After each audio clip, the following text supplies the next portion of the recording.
Hello and welcome to the first ever Voices of the Vic live watch along with me, Mike Duffy. And today you're going to be watching me watch Watford against Sunderland. It's Tom Cleverley's first game as permanent manager. He was appointed head coach for the 24-25 season on Wednesday. And there was much speculation about whether he'd get the full-time gig or whether we'd look elsewhere. I think one of the names mentioned was Sean Maloney at Wigan. Everyone was like, ooh, hopefully not. But no, it's Clevs. Yes, you could look at it 1 win in 7, but you could also look at it, the teams that we've played, the performances that we've put in, and some of the draws we've come away with is very, very good. So I think on the whole, me personally, I'm very, very happy that Clevs has been appointed the manager, and it's his first game in permanent charge today. Now, let's take you through a couple of bits. As we know now, the teams, it's 10-3, so the match will be kicking off in 10 minutes. But let's take you through the team. There is one change, I think, and the team is Backman, Hoot, Porteous, Kone, Sema, Pollock, Espria, Bio, Dennis, Kayembe, and then wait for it, Greaves. Greaves makes his first Watford start. He's an academy product for those that don't know who Greaves is. And yeah, he scored, I think he scored a goal or the winning goal against Coventry under 21s in the week. So he's been rewarded with that goal and put straight into the starting 11. We've seen him on the bench a couple of times this season, but he goes straight into the starting 11 on today against Sunderland. And then on the bench, it's Hamer, Sierralta, Lewis, Ince, Livermore, Rajovic, Martins, Morris, and Andrews. So if you're watching, just let me know what your thoughts are on the team that's starting today. I'm going to try and keep up with the comments as best as I can. You'll have to bear with me. This is my first ever watch along. So if I'm a bit jittery, if I'm a bit all over the place, if the odd swear word pops out, you'll have to excuse me. That doesn't usually stop me on live podcasts, though, so it should be all right. But yeah, it's a weird one because obviously it's a nothing game. I'm sort of looking forward to it a little bit. I think this is a great opportunity to get that first home win since November. It's been a long time coming. And yeah, I'm feeling slightly confident. We spoke to, well, I say we, Joe and Katie spoke to Graham from the What the Folk podcast, which is a Sunderland podcast. They spoke to them on midweek, and we've had a few comments already from Sunderland fans, and they just want the season to end. A bit like some Watford fans, really. And they're really, really disappointed with how it's gone so far this season. And yeah, it's a big opportunity to get that win because I think it would, yes, it's the last home game of the season, but to have not won at home since November, we're now in April. It's pretty shambolic, and it's a pot so wide thing as well. Because for those of you that haven't been keeping eyes on things over in Italy, Udinese haven't won in the calendar year at home either, and they're now in the bottom 3 of Serie A. So not a great time at the moment for the Pozzo family. Watford on course for their lowest ever finish under the Pozzos this season in the Championship. So yeah, not great. It's going to be interesting to see what happens next season. If Udinese go down, if Watford's, will Watford then become the main focus? Are Watford already the main focus? And if that's the case, it's a little bit worrying considering we've not spent the money. The parachute payments are going to stop. So it's going to be interesting. And I think today is going to be your typical sort of last game of the season vibes, but hopefully with Clevs in that dugout, we can keep showing that fight that we've been showing the last few weeks because the performances have been there, sort of, lo and behold, the results quite haven't, should have beaten West Brom. Ipswich, there's a case that we could have beaten them in their own backyard as well. Preston and Hull, I think both were deserving draws, if you can call it that. 17 times we've drawn. The table's just come up here now. 112, drawn 17 and lost 15. That's a hell of a lot. I mean, in terms of the lost 15, you look at the bottom half and that's the least anyone's lost. So, it's just turning those draws into wins. And I think a few people have said, and we've certainly said on the podcast, it's that final third. We just can't make it click, which is really annoying. So, it's going to be interesting to see how we play today. I'm quite intrigued to see how the young Jack Greaves gets on. He's a midfielder by trade. I've got it down. I was speaking to Cam before the game. I've got it down as he's maybe in the number 10 today, but then where would Asprilla be? Could he be one of the two number 8s? We don't know. So it'd be interesting to see how he does today. We saw glimpses of him. I remember he played at Reading in the Cup last season, and he's a typical sort of academy player, just runs and runs and runs, and that's all well and good, but you hope that there's a bit of flair and a bit of a player in there. But ultimately, all we want at Watford at the moment is to have players that will run through brick walls for you. So hopefully, it's not just a token place. But Clevs did say in his post in his conferences, he did say he's not going to give them out willy-nilly, and that you have to be deserving. And I think that goal against Coventry in the week for the development side is his reward. I've just been made aware as well that obviously they've been doing the goals of the season, and they've been giving the awards out, player of the season. I think some are happening before the game, some are happening at half time, and then some are happening after the game. Wesley Hoot, no surprise, has been given the goal of the season for his spectacular effort from the halfway line away at Hull, and we won that game 2-1. And it was a very good day indeed, because I also proposed to my missus that day, and luckily for me, remains to be seen on her side whether it's lucky or unlucky. She said yes, so that was a great day, and a great day for Wesley Hoot as well. So he's won that award.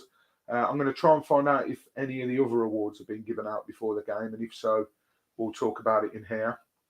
But yeah, first ever watch along, 4 minutes till kickoff. Hopefully you enjoy this. I've never done one before. I've seen loads of other people do them. I'm not just talking Watford, I mean in general. So hopefully you can hear me all good, and hopefully we can have a bit of a laugh, talk about the game itself, and react. And I did say as well, for anyone that's got me on Instagram, I did say there would be beer involved. Got 2 of these bad boys, and then some cans in the fridge. So why not, eh? Not doing anything else. Sat there, enjoying myself. So, yeah. And for anyone that's not a Watford fan that's watching, you'll soon realise that this is your best friend to watch Watford. It's the best refreshment to take on board whilst watching Watford, especially recently with all those bloody draws. I really hope we don't sign off at home with a draw today, because the performances have been there, as I've just said, but it's that whole stuff of not winning at home since November. That's horrendous. Like, the Vic used to be a fortress. You think about the season that we got promoted in lockdown, and look, there's a load of different factors in lockdown. No fans, did that help? But you look at the circumstances. We equalled the best defensive record in the whole of the championship that season, and it was like you were at home, and automatically you're like, right, we're at home. Don't care if we're playing top of the league. Don't care if we're playing bottom of the league. We're at home. We're going to win. That sort of hasn't been there the last few seasons, and it's really, really disappointing. And we talk about how disappointing last season was, and then we go and do even worse at home this season. So yeah, not great. So really, really hoping that we can sign off with a win today at Vicarage Road to mark Tom Cleverley's first ever match as official Watford head coach. And again, for those non-Watford fans that might be watching at the moment, lay off the comments. How long is he going to be in charge for? Yeah, well, I think he'll surprise a few, to be honest. So I really hope he does well, and really hope that he continues at Watford for a long time to come, because he is a bit of a Watford legend, to be honest. And he's got a good support team around him. Sir Alex is still in regular contact. You only have to look at his Instagram post when he announced that he was Watford manager, and some of the names on the post, it's like, yeah, it's good that he's got these contacts, and I think it's going to be different next season. I think he alluded to it in an interview with the local press, I think the Three Counties Radio, and he said, look, we're going to have to be creative next season. The parachute payments have stopped. So, not that we were splashing the cash anyway, but it's therefore maybe even more worrying that the parachute payments have stopped. But I think we're going to have to dip into the loan market a little bit, and hopefully, with Cleverley's links with Manchester United, we can go back to maybe getting a few loanees from Man U, because you look over the years, Clevs himself, Cathcart, Kushak, what keeper he was, by the way, Ben Foster. They're just to name a few. Danny Drinkwater, he was from Manchester United. So, yeah, a lot of talented players have come through from Manchester United on loan at Watford. So, hopefully, we can explore the loan market properly this time, because the amount of times we've been linked with players and it's not come through is very frustrating. Teams are just walking out now at Vicarage Road. So we're almost there. Get Harry Amas back. That's what Adam Tomlinson says. Yes, absolutely. He made the bench, didn't he, against Liverpool in the FA Cup? I think it was. He was on the bench. So he was sort of stolen off us a little bit, which is annoying. FFP and all that. But getting back, left back. Jamal Lewis is going back. He's on the bench today. He'll be going back to Norwich as of next season. Well, no, he won't. He'll be going back to Newcastle because he's on loan from Newcastle. Not a great spell for him at Watford. So, yeah, Harry Amas, absolutely, getting back. Any other shouts? I think, I'm trying to think. We've been linked with a couple of players already, but no one from the English market, which is frustrating. But it's going to be interesting to see.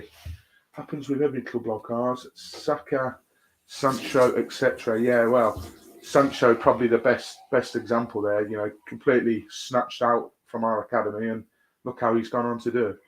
Same with Saka. A little bit different with Saka though. Cameron's panning on. Clevs, there he is. It's still so weird. You feel so old. Anyone that watches Football Manager can probably relate to this. You simulate to 2034 or whatever, and you've got like Tom Cleverley's manager, David Beckham's, well retired and probably in the retirement home by that stage. David Beckham's grandson's playing, and it's just so weird. I think Watford tweeted to say, something like, "Feel old yet?" when it was a picture of Clevs, and also as well they put a picture of him, and he was in a sort of training gear, and it had quite a bit of red on. Now I'm hoping that is the training gear for next season, because I'll be honest here, I might get shot down by a few Watford fans, but I'm not a fan of the red shorts. I think it makes us look like Ronald McDonald a bit too much. But the red shorts do tend to run parallel with Watford having a good season. So if it means that we go up, I'll wear any colour shorts, to be honest. But I did like that. So hopefully that's a sign of things to come. Adam says, is Jack Greaves playing? Yes, he is. Jack Greaves is playing. I think he's playing in the 10 role. It'll be, it's something I'll have to keep an eye on, to be honest, Adam. I don't know. I would have thought Asprilla was maybe playing in that 10 role, but doesn't seem to be the case. We've got 11 viewers. Thank you very, very much for, if you've just tuned in. I'll say what I said at the start of the video. This is my first ever live watch along, so you'll have to bear with me. If you're on here now, if you're not planning on stopping the whole time, do me a favour and just drop a like on this video. The game has kicked off now, by the way. Trademark ball back to who? Boom! Straight up, plays a diag, and we're going to try and pin Sunderland into their own half. So yeah, if you're watching, please drop a like on the video. It helps a lot more than you think. Adam says, what formation are we playing? I think it's a 4-2-3-1, and it's Porto at right back again. Porto is at right back. It is a flat back four. As the game goes on, you'll sort of get more of an awareness of who's playing where, basically, and what roles. I'm just looking now, and can't actually see Greavesy where he is at the moment. Where is he? I think he's over on the right. So maybe he's even, if it is three behind the striker, maybe he's out on the right of the three. I can't proclaim to knowing too much about him in terms of his positional, where he plays. Ken Sema gets the ball in. Oh, headed away. Although Konan's got it on the edge. Oh, very, very close. 1 minute and 9 seconds in, and Watford already troubling the keeper. That's more than that can be said the last couple of games. Sunderland were sort of a bit desperate to clear their lines, and I think Kone went to sort of place it went for placement over power. Greaves, it was actually Greaves that come in at the back there because at Ken's original cross, Greaves just come steaming in and took a Sunderland player out. I've got the volume on mute because of copyright reasons. I think I can't get away with having the volume on and the risk of you guys hearing it. So I don't know if he actually give a foul there or whether he just give a goal kick. So we're back underway anyway, and the ball's gone out for a Watford throw-in, almost level with the edge of the 18-yard box that Watford are attacking. But yeah, like I was saying, if you're watching this, drop a like on the video. It helps a lot more than you think. It's my first ever one. If I'm a bit jittery, if I'm not shutting up, I'm just very new to this all. And look, who knows if this is successful, and if we win, it might be a bit of a good luck omen, and maybe we'll continue to do them next season. Next season, we're going to try and do more match day vlogs. We're going to keep on it with the pre-match the opposition preview, sorry. So getting other podcasts on. There'll be a Portsmouth podcast on. We've never had a Portsmouth pod on. They're champions. They won 2-0 at Lincoln today. Derby are back. We've not played Derby for 4 years. So we'll be chatting to the guys at the Rams Review podcast. I don't know if anyone's followed us from when we first started up in 2020, but the Rams Review pod, we had them on a few times they headed it back then to the goalkeeper, but Asprilla was right under it, so he almost got it. So yeah, we're looking forward to that. We're going to try and be more regular in terms of the midweek stuff. So you know, the Tuesday, Saturday. Obviously, next season with the new Sky deal as well, it's going to be all different types of kickoffs, kickoff times, kickoff dates. So we're going to try and work the best that we can as Sunderland are in the box here. Players still got it. Porto's done enough to get a nick on the ball, and Jack Greaves gets the ball out, and it's out for a Sunderland throw-in just a little bit before the edge of the 18-yard box. That was Clark. That was they signed him from Tottenham. I'd be very, very surprised if he's still there next season. We were very lucky not to give away a penalty then, because Porto went flying in as he does, but he got enough of a nick on the ball, and Watford stringing a few passes together. If you can play Dennis in here, it's 2-on-2 almost. Dennis, here's Sema. Sema's on the edge of the box. He's in the box now. Oh, has he done too much? Yeah, he's done too much. Sema needed to release it a lot quicker there. The ball's still in that sort of... There we go. It's out for a throw. Yeah, so a real good opportunity. Asprilla just needed to play a little bit of a quicker ball to Dennis, and he was through pretty much one-on-one. He sort of stopped in his tracks and played Ken Sema through. But Sema didn't release the ball quick enough, and Watford are building it back up now with the back three. It looks like it. I must say, Adam, your question, I thought Porto was right back. The way that the shape is at the moment, we've got a back three of Porto, Pollock, Hoots, and Porteous, and then Greaves is your right wing back, and Ken Sema's your left wing back. So. Yeah, I stand corrected there. It's not Porto at right wing back. He's one of the back three. Watford are enjoying a large spell of possession already. Kayembe's got the ball sort of about halfway between the 18-yard box and the halfway line. Sunderland nick it back though. But yeah, we're going to try and do more content next season. If you're new to this channel, please do check it out. Drop a subscribe as well. We hit 500. Bio was through then, but I didn't get too excited because we know what Bio's like when he's through one-on-one. Patterson's got the ball in his hands now. I feel really sorry for Bio. He's had so many opportunities this season to score more than he has. He really, really works hard, and he doesn't get his present this time round and get it in the back of the net. But Sunderland have got a chance now. Brilliant ball through in the box. Shot. blocked, and Watford should clear it away comfortably. Yes, they do. But yeah, if you don't follow us already, we're on Facebook, Twitter, Instagram, TikTok, any social media. We are on there. We're on Spotify, Apple Podcast. If you ask your Alexa to play us, then she'll play us. So we really do appreciate it if you'd lend us some support. We've been going for 4 years now.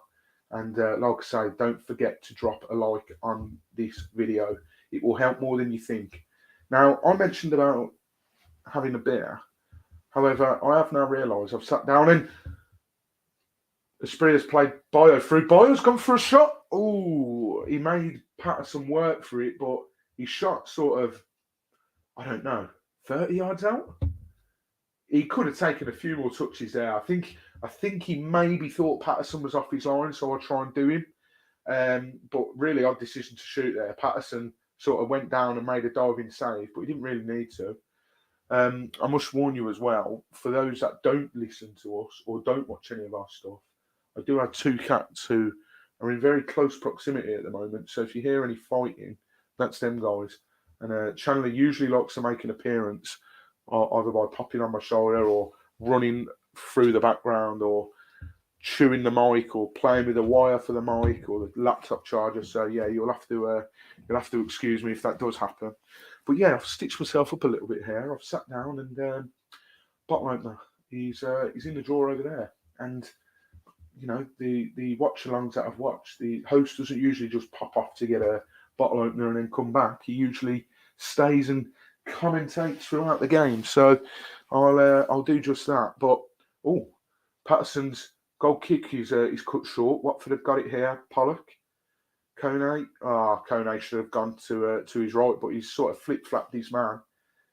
And he seemed proper hesitant to pass the Greaves there. Maybe he just didn't think there was enough space. And Pollock's got the ball at the back. What's everyone's thoughts on next season? Where do you think we'll finish? Who do you think we'll sign? How many do you think we'll get rid of? Let me know in the comments, and we'll chat Watford while we wait for Watford to who tries his diag ball, and Greaves just done brilliantly there to keep it in right on the touchline, and he's won us a throw-in right by the corner flag as well. Fair play, Greaves there. I really hope it works out for Greaves, you know, because we haven't really had a player.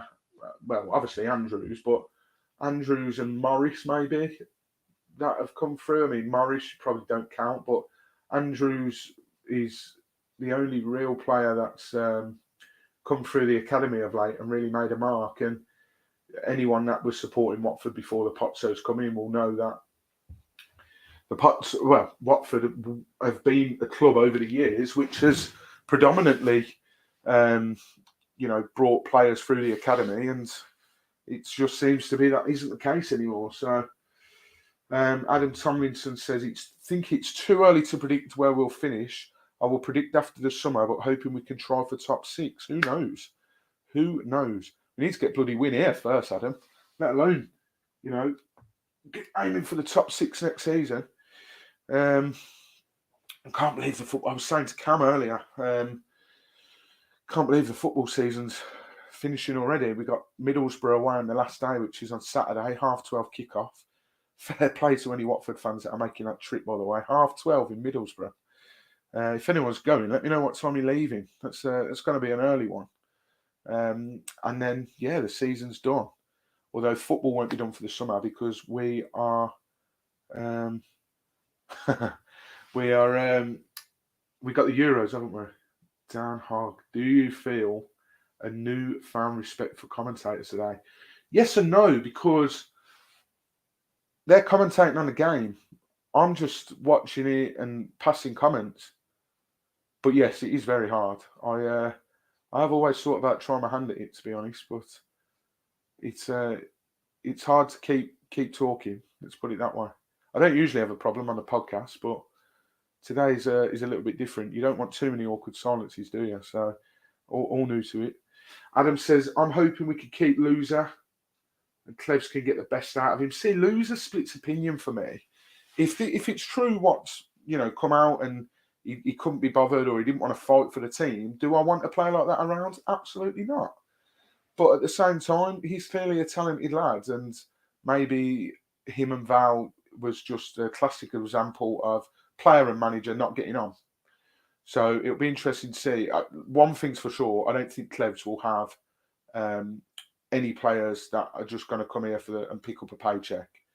Every player will have to fight. And yeah, we've said it before and managers have said it before, but I think the discipline stuff as well at the start of the season with Luze. He had such a good game, that first game of the season against QPR. And then he went and he was late the next day, I think, or he was late for the next game and didn't get in. So sort of let himself down a little bit. But he's clearly a talented player, but I think he's done all right at, is it Lorient, is that? And I think they're in a relegation battle. I don't know if they're going down.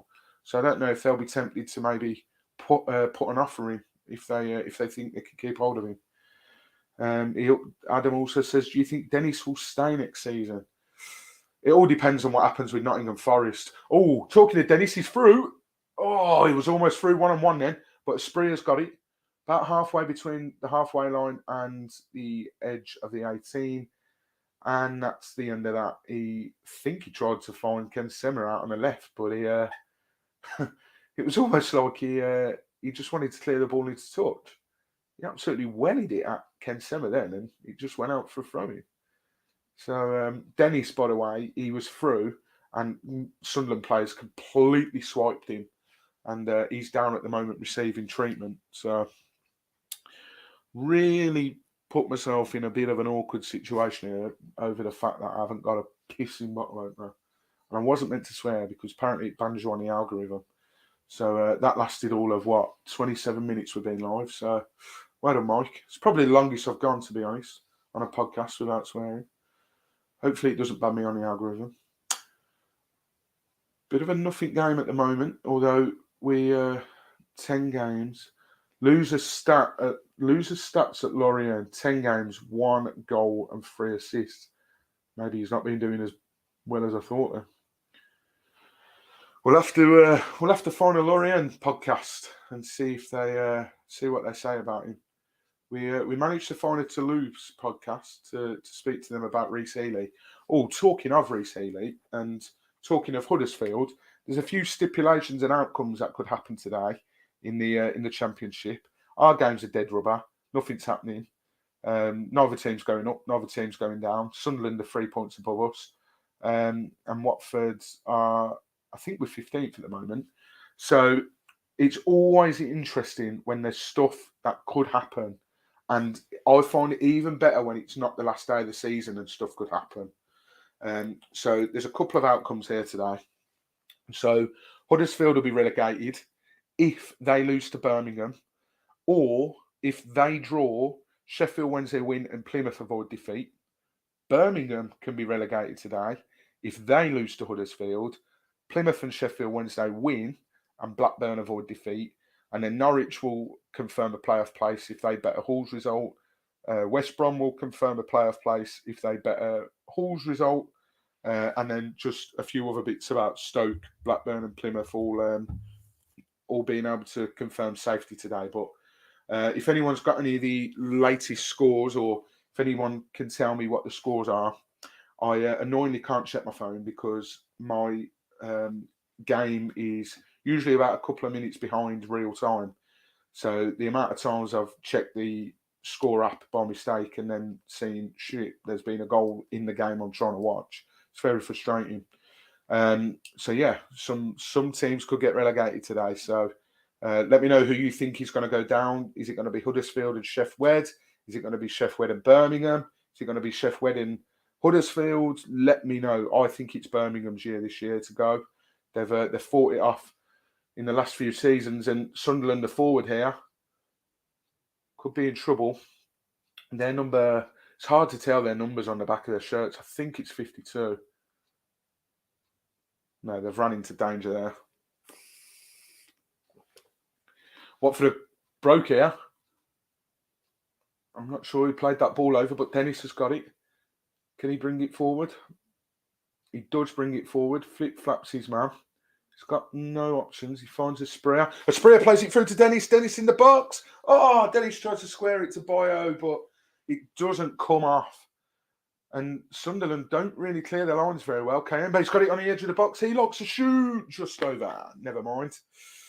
Never mind. We know that he's got a strike on him, and we've said numerous times in the podcast, I think he's the best ball striking player that we've got at the club. But that one just narrowly over by Edo Kayembe.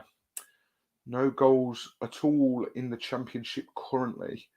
It's going to be a few nervy fans today. I think Sheffield Wednesday have got West Brom. Huddersfield are playing Birmingham.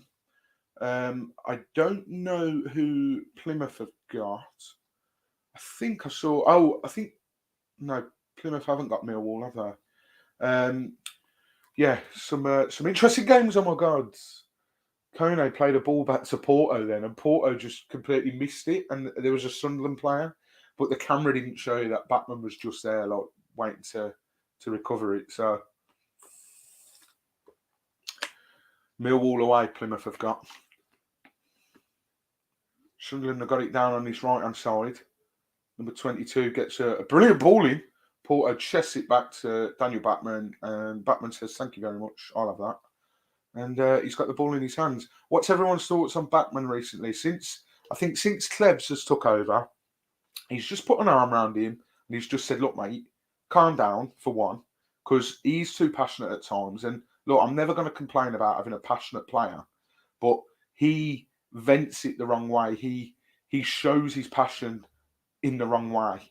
Troy Deeney was very, very passionate. You didn't see him lose his head like Batman's done numerous times on numerous occasions. And I think Clevs has just said, "Look, I know Val wanted you to play out tippy-tappy football, ball at your feet a lot. I want you to be involved very much with the back line." A bit like we saw Ryan Alsop against Hull. He was very much, at one stage, it looked like he was playing bloody centre-back. And I think that was too much for Dan Batman. So I think Clevs has just simplified his game right down to a T. And regardless of whether people like it or not, and there are Watford fans that will agree with this, and there are Watford fans that won't agree with this, Batman is the best shot stopper in the division. So it's just his all-round game. That being said, I don't think he'll be here next season. We're interested in a goalkeeper from Portugal. That broke the other day. His release clause is 10 million euros, although I can't see us spending 10 million euros. I'd be surprised if we got that much money. But I think a lot of people from our tweet were sort of maybe taking from it that we had 10 million and that we were going to bid 10 million. That is just his release clause from what I'm made aware. Sunderland kills your throat, this stuff. Bloody hell. Never spoke so much. Sunderland are knocking it about quite nicely at the moment. They've got it in the middle. Really surprised at how Sunderland have been this season as well. I think they shot themselves in the foot with the Mick Beale stuff. Tony Mowbray, I know his footballing style is not quite in line with the football in this day and age, but he seemed to be doing a sort of solid job. He was in charge when they beat us 2-0 at the Stadium of Light back in October, I want to say. Since then, they've had Mike Dodd, who's in the dugout today. They've had Mick Beale, and now it's Mike Dodd again. And Mick Beale just carries on his rotten luck. He was meant to be the brains of the operation with Steven Gerrard at Rangers and Aston Villa, but it's not worked out for him so far in a managerial sense. Some managers / coaches are better as backroom staff as opposed to the main man. So I thought Sunderland would be up there this season fighting for playoffs. And I think if you were to ask a few Sunderland fans, they'd probably say the same. Talking of Sunderland, they've got a dangerous free kick over by the corner flag, which they're attacking towards on the left-hand side as you look at the rookery. I think it's Clark that's got it. I mean, if he's got any brains there, he'll play the short and then get the cross in. But I've got a feeling, with that run-up now, he's going to cross the ball straight in. Ball comes in. Free header off the line pretty much by Porteous. That was a free header. I think it was a chap that's on loan from Arsenal, unless they've made his move permanent. Is it Ballard? He had a free header at the back post, and Porto was pretty much on the line to make sure that didn't go in there. So 20 minutes on the clock, and Sunderland's first real effort on goal. And it wasn't quite on the line, but it was definitely going in if Porto wasn't there. Number 5 for Sunderland. I think it's at Barcelona. Sheffield Wednesday, 1-0 up. There we go. What a big goal that is. Corner for Sunderland comes in. It's headed away. Bloody hell. Then he's about smashed into his man then. And he's going a bit crazy. Sheffield Wednesday 1, West Bromwich Albion 0. Well. Tell you what, Sheffield Wednesday, Danny Roll's done a superb job. I saw a stat in the week that Danny Roll has won more games this season than Watford, which is quite incredible. Well, not incredible. We've been crap this season, but it's alarming for us, but not so alarming for Sheffield Wednesday fans. They deserve to stay up, I think, with the fight they've shown over the last few weeks. Well, certainly since Roll has come in. Danny Roll's first game, obviously, in charge at Watford. We won 1-0. Scrappiest 1-0 you've ever seen in your life. And Taxi's death and Emmanuel Dennis giving away silly free kicks, as he's just done here. Bloke's going absolutely nowhere and just barges into the back of him, all over him. Don't know if he knows, usually swap shirts at the end of the game, and he's brought him down. And Sunderland will now have a chance to get the ball in the box. And again, Clark is over this one. Styles as well, Callum Styles, someone that Watford fans will be familiar with. He was linked with us after Val had him at Barnsley, the Hungarian international, even though I think he was born in London or something. So he had a loan spell at Millwall as well. He's not going to take it now, though. Clark's going to whip this one in, an outswinger. Watford are holding a high line on the edge of the 18. The ball goes in. It's headed away, but Sunderland has still got it. And Hoop puts it out for another Sunderland corner. Sheffield Wednesday winning. I don't know if that lot down the road are playing. I know Newcastle have just equalised 1-1 against Sheffield United. Do you know what? A certain degree of me feels sorry for Sheffield because, yeah, they a couple of times this season they've looked like, oh, bloody hell, they're going to get a good result here, and then they go and lose. So, yeah, feel a bit sorry for Chris Wilder. I did like Wilder at Watford. Granted, he didn't do much for us, but Watford almost were able to counter then. A sprayer was brought down, but referees letting this play on. Sunderland have got a man down, and they're playing on. Oh, he'll be fuming. Whoever that Sunderland player was, again, because I got the no volume on, I don't know if the ref's blown his whistle or whether Sunderland just stopped playing. But basically, they got a player on the floor and they played a ball forward. Then one of their players has threaded a pass through the eye of a needle. And the other Sunderland player who he played the pass to were just stopped. And it was like, you know, I don't know whether he was doing it out of sporting reasons, good sportsmanship, but he'd have been through one-on-one then. I don't really know why he's gone down there, to be honest. Mike Dodd looks like, if anyone remembers the Fotheringham guy that managed Huddersfield, he looks like the most American coach going, Mike Dodd does. There in all his tracksuit and his cap. I don't think he's done very well at Sunderland at the moment. If there's any Sunderland fans in here, by the way, let us know what you're feeling, how you're feeling about this season, how you're feeling about next season. What's the aim for next season? Because understandably, I would imagine going into this season, you'd have been thinking, right, playoffs. You know, maybe even, I don't know, top 2, you tell me. But currently 0-0, 25 minutes into the game. Both teams just having been spoken to by their respective managers because this Sunderland player went down and was treated. I think we're going to be back underway now, though. It's going to be a drop ball by the looks of it.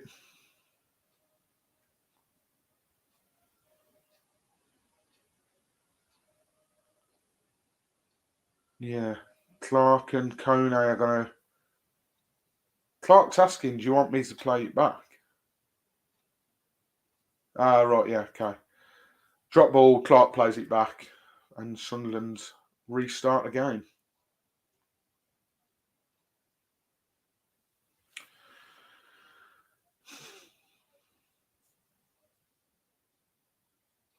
Sunderland get the ball forward. Patterson with a long goal kick, and a Spear again coming back and winning the ball from deep. And Greaves has got it over on this right hand side now. We've not seen much of Greaves, although he's done bloody well there. Bio plays it back, and Watford have got it over on this left hand side now. Dennis can come forward. He's got Ken Sema to the left of him. If he uses him, he doesn't use him. See, this was a problem with Dennis. Yes, he's clearly a very talented player, but he always does too much. Dennis was running down on goal. He had Ken Sema to his left of him. There was only one man by Dennis. If he played the ball across or played it forward to Ken Sema, Sema was through and he had a clear shot on goal. Same angle for any Watford fans. The Swansea away goal. Same angle, but closer to the goal. But instead, he just tried to do his step overs and try and get a nutmeg or whatever. And a real big opportunity that was. This is what I mean about the final third. It's just we either make the wrong decision, try to do one thing too much, or just don't get there at all. It's a real problem of ours that needs sort of examining and looking at next season. It's going to be so interesting. Fast forward to August. The weekend of the 9th of August, I think. Well, the 9th is a Friday, but I would imagine we'll kick off on the Friday maybe. But the opening game of the season, who is starting in attack for us? Because if Forest come down, they'll keep hold of Dennis and either sell him or play him in the Championship. Or if they stay up, maybe we can get him on loan again for another year. I just can't see the Forest owner, knowing what he's like, having a lot of Forest supporting mates and what they tell me, knowing what he's like, I just cannot see him being like, yeah, we made a loss on him, but we'll send him back to the club that we bought him from for a cut price. Just can't see it happening. So Sunderland have got the ball on the on the left-hand side edge of the 18-yard box, and it's Clark again. He's been there. He's been their live wire so far today. Every time they've got look like they're ticking and getting forward, it's through Clark. And I was listening to the Do Not Scratch Your Eyes podcast. They had a Sunderland podcast on, and he said that Clark, since he'd come back from his injury, hadn't been doing as well. But he's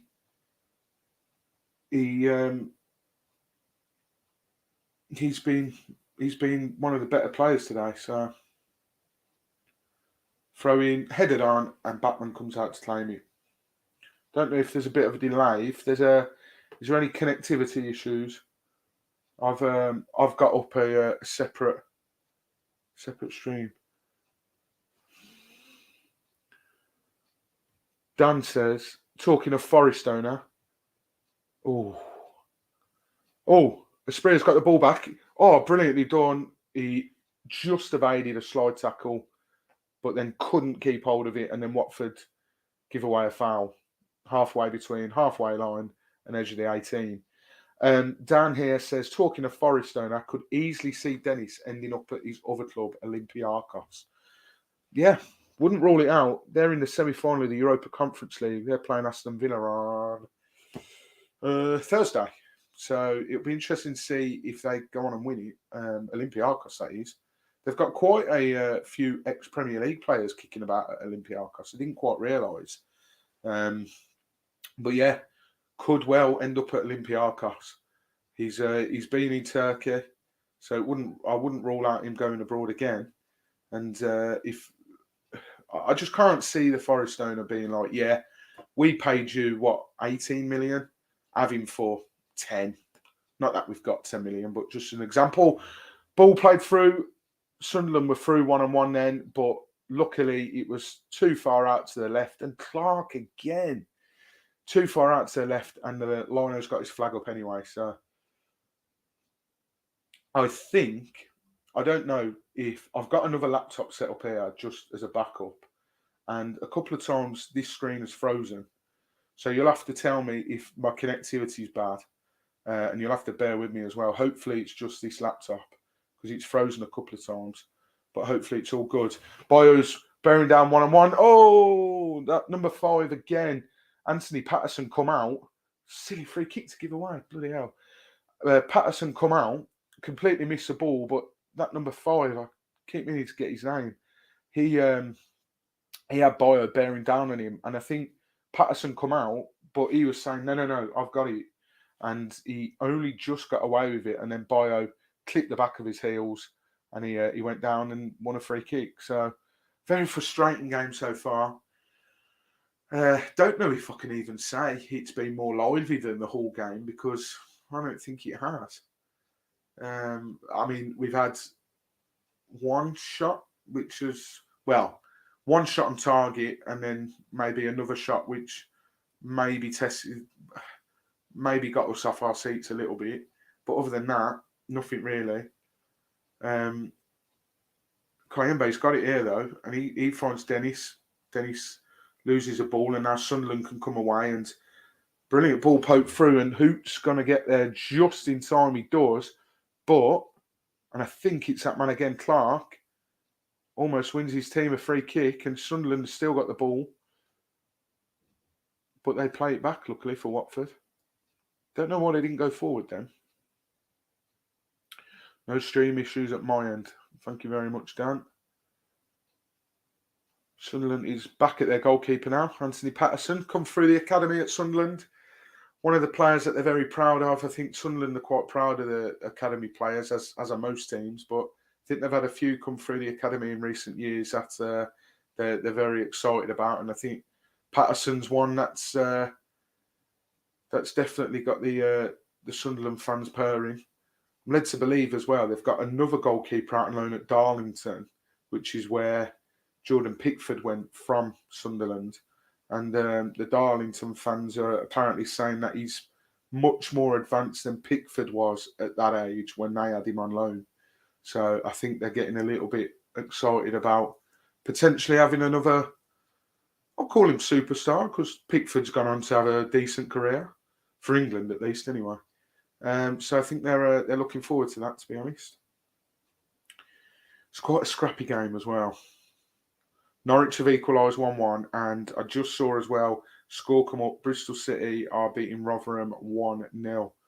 Who will be joining Rotherham in League One next season? No, that is the question. As it stands, it's Birmingham and Huddersfield, I think. Sheffield Wednesday winning. Ken Semmer's got it on his left touchline, does his usual stuff of step overs and trying to cut in really tight to the byline, but Sunderland player gets a toe on it and it's out for a...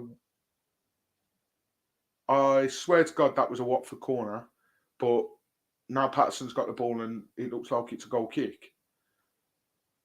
Not quite sure they've come to that conclusion, to be honest. Definitely should have been a goal, a corner. Anyway, he takes a goal kick. Sunderland actually get up and win that header really well, but Pollock's there to get rid of any danger. He plays it up and Dennis wins the header. Unfortunately, Bio's already ran past him at this stage. And, the ball's gone back to Patterson. He tried to clear it, but it went to his first centre-back, and they almost made a hash of that, and Watford would have been in then. I tell you what, I know I've said it's been a bit of a scrappy game, but Stoke are 1-0 up as well, by the way. I'd imagine you've got the scores there anyway, but for those that don't, Stoke are 1-0 up. They're on the way to safety, being in Championship next season. I'd have been very surprised if Stoke went down.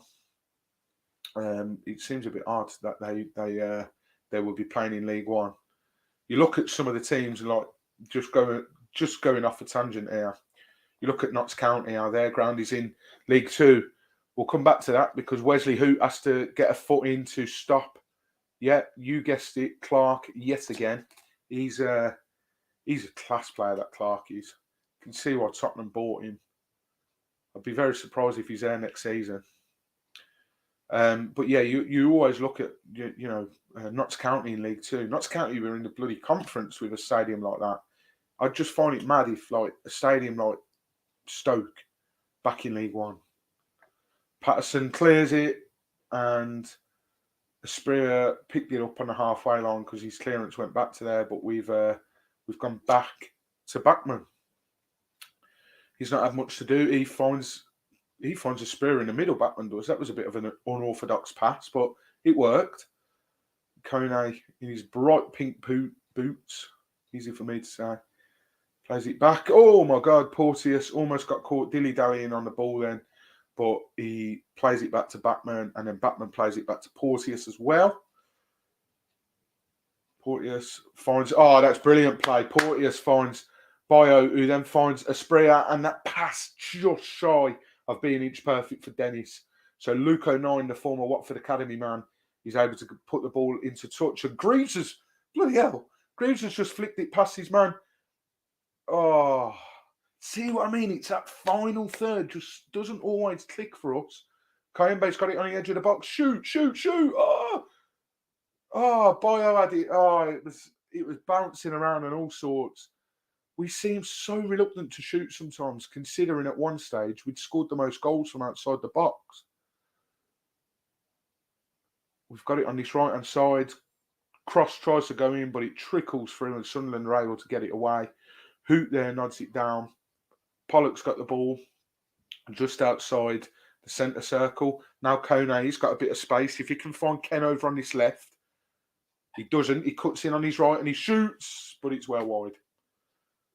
Again, strange decision to shoot there. Why didn't play Ken in on the left? Because Ken was in acres of space. Get the ball in, but might get laughed at by a few Watford fans here. But this is a game screaming out for Rajovic, I think, because Ken knows where he is. He put the ball on a sixpence for him. They're just showing the replay of this chance, and Ken had so much space. And Bio was sort of like, why didn't you pass to me? I think Kone's gone for a bit of the spectacular there, but it's ended up going wide and out for a goal kick. Excuse me. Cat woke me up at 10-6 this morning. You'll have to bear with me. Sunderland tried to clear the lines, but Watford head it back towards goal, and now Sunderland have got it again, and Pollock just puts his foot through it. Thought that was going out then, but it stayed in. The sprayer back to Porteous, plays it in the middle, and Kayembe, he loops it over a Sunderland defender and back to Hoot. Now Pollock on this left-hand side. Dennis has dropped deep. He wins the ball on the halfway line and, again, loses a ball under his feet a little bit. And Pollock into the middle. Kayembe's got space to turn. He's looking to the left, plays a brilliant ball through to Sema. Sema's, it's ricochet, but Sema's still got it. He's in the box. Is that one a corner? Yes, it is. Ken Sema tries to get the cross in, but it's blocked. And this one definitely is a corner. Watford's first, Ballard, that's it. Sunderland's number 5 is called Ballard. Watford's first corner of the game. This is where I need a co-commentator like Tommy Mooney. So when I say stuff like that, it links in perfectly for him to be like, yeah, brilliant. Bit of play by Watford there. I don't know who's on co-com today. I love Mooney. I think he's brilliant. Gets a lot of stick. Although he might be on the Birmingham game because it's quite a big game for him. Anyway, Kone is going to take this Watford corner over on the left-hand side, right in front of the Vicarage Road end. It's a low corner. I think that was Pollock it ended up going through to, and he had to sort of turn on the swivel, and it was blocked, and it's gone out for a throw now. That's definitely something they've worked on the training ground. This set-piece coach we brought in for Tottenham, finally making his bloody money. Was it intended for a sprayer, though? Because the replay shows... Now they've cut the replay. Sunderland are through. Sunderland in the box. Shoot. Oh, Backman gets a clip on it, and it looked like it was going out for a corner. But karma is a dish served best cold, because Backman 100% got a nick on that, and it's a goal kick. How's the game? Hi, Katie. The game is... I think how you'd expect the last home game of the season with nothing to play for to go, to be honest. just seeing that replay then, Sunderland had a golden opportunity to score. I was too busy explaining Watford just missing a gilt-edged chance in our box, and then they showed the replay. The replay stopped, and Sunderland had broke on us. And very sloppy. We've given it away. Sunderland have got it just outside of the D box, but we get it away. But yeah, I think it's your typical last home game of the season, nothing to play for type of game. Neither team, other than Sunderland, just then. Sunderland in the box at the moment. They've still got the ball somehow. Just get rid of it. Ball across the face of goal, and then Watford clear. I really don't want to say it because they'll go and bloody score, but they've got it again here. Sunderland tried to shoot on the edge of the box. Who gets a block, and he's hobbling a bit there. I think it's his groin. Luke O'Nine's got it on the edge now. He plays it down to his right-hand side, and they're going to look to get a ball into the box, but it's blocked, and it's on the edge. And brilliant ball played through there. Job Bellingham goes down. Watford don't quite clear the lines. Jesus Christ, this is scrappy. Bio's got it now. He's running into a bit of no man's land. Plays it to Sema at the left-back position. Pollock chips the ball forward, and Bio's got it again. Back to Sema. Sema's ball cut out, though, and Sunderland still in possession. Pollock all over his man then, but the referee was not interested. But yeah, to long story short, Katie, the game is your typical scrappy game. 0-0 so far, 42 minutes gone on my stream. If, for God's sake, you've got the scores up, please don't ruin it if there's a goal in this and it goes in before I see it. Backman, oh my God, Backman almost gets the ball nicked away from him, and Watford have to clear it upfield in the end, and it's gone right up, dead in line with the Sunderland 18-yard box. From Watford here, I'm pinning them in. Although, I'm not sure if that actually went out for a Watford throw-in. Yeah, Clark again. I mean, closed the man of the match votes already. I'm not even a Sunderland fan. Clark has been everywhere this game. It was a Watford throw-in because Ken Sema's got it, and he threads the ball through to Dennis, and Dennis again not quite getting the ball under full control and releasing it. Sunderland player goes down, Luke O'Nien, and the referee blows his whistle and gives the foul. So, a minute and a half away from half-time, 0-0. There's 12 of you watching, so thank you very much. This is that time of the watch-along again where I kindly ask you to drop a like on the video, hit that subscribe button as well. We're on 504 subscribers. If you listen to podcasts, doesn't have to be ours, go over to your podcast provider, search for Voices of the Vic, and leave us a star rating. On Apple Podcasts, you can do it on Spotify as well. Sunderland got the ball on the edge here, and nothing comes of it. I think that's Creeves. Plays a ball upfield, and O'Nien can head it back to Patterson. But yeah, leave a like on the video, and if you know any other Watford fans that are trying to keep along with the game, Birmingham have scored 1-0. Miyoshi on the stroke of half-time. So I think actually, as it stands, because Sheffield Wednesday are winning, Birmingham is still the bottom three. Oh dear. But yeah, any Watford fans you know that are trying to keep up with the game or listen to the game, drop them the link to this watch along, and we can watch it together. And I promise you, the second half, I'm racing over to that kitchen and get myself a bloody bottle opener. And there's the first cat cry of the day. You might have to get used to that. She's quite noisy. She likes watching the football like I do. And she's getting old as well. Probably sums up how the game's been, actually, Katie. The fact that I've done a little segment there on the cat. But there's going to be 2 minutes added on in this first half. Don't quite know where we've got. I know. I suppose one of the Sunderland players did go down, didn't they? Sunderland come forward. Luke O'Nien plays a brilliant ball through, actually. Is he offside? No. Referee's flags, linesman's flags down. Ball comes in and Greaves heads it away only as far as the edge of the 18-yard box. And Sunderland are through. Oh, Oh my God, hits the roof of the netting. It's going to be a Sunderland corner right before half time. I thought that was in then. Batman come rushing out. I'm going to see the replay here now. One of their players loops the ball over to Bellingham. He heads it. It beats our defensive trap, who I don't know if he gets a shout from Pollock or what. But Batman comes out, makes himself big. The shots obviously hit off him. It's looped, and it's done that thing where it spends about an hour in the air. You don't know where it's going to drop. Then it drops on top of the netting.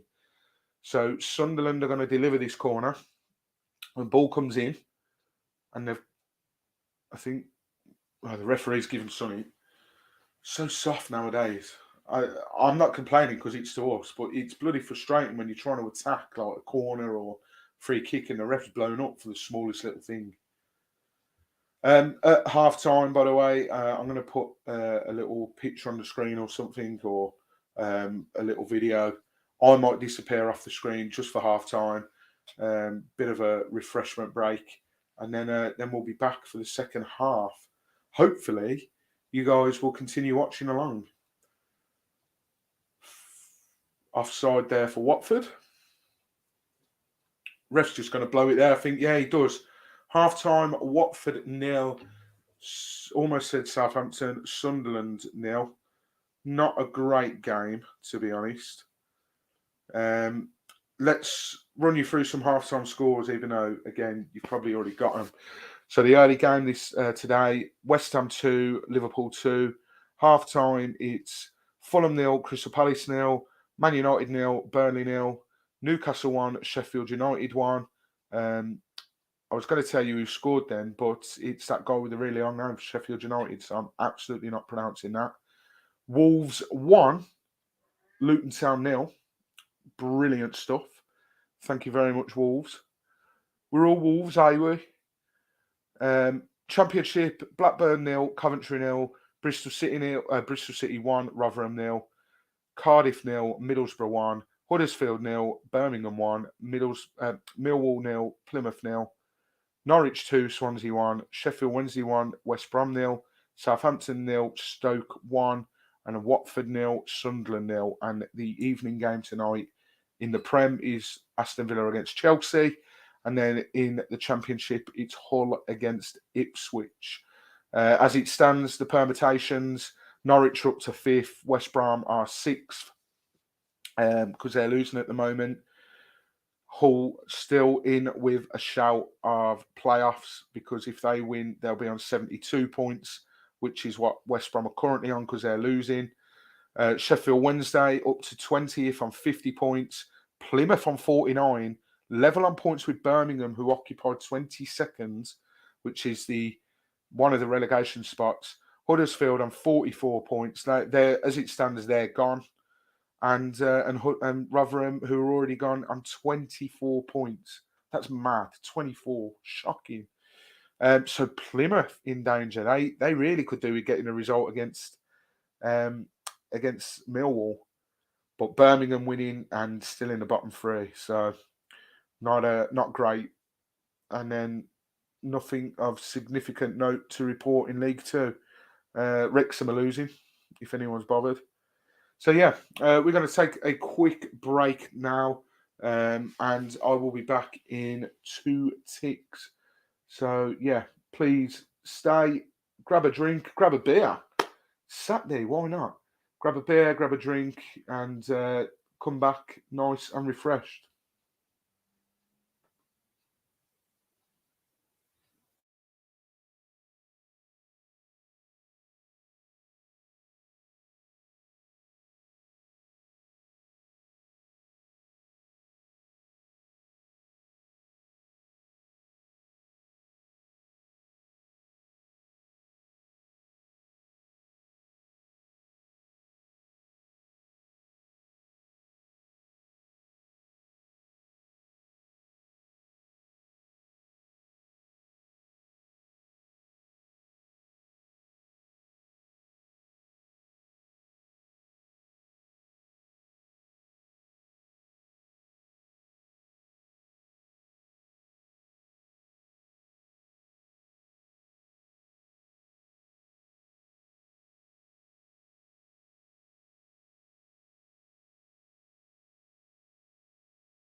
Hello, we are back. Half time. John, I like that. It's two changes by the looks of it. Matthias Martins and Ryan Andrews. Now, I wonder if that is the end of Jack Greaves' day. Got my bottle opener. And the beverage is open.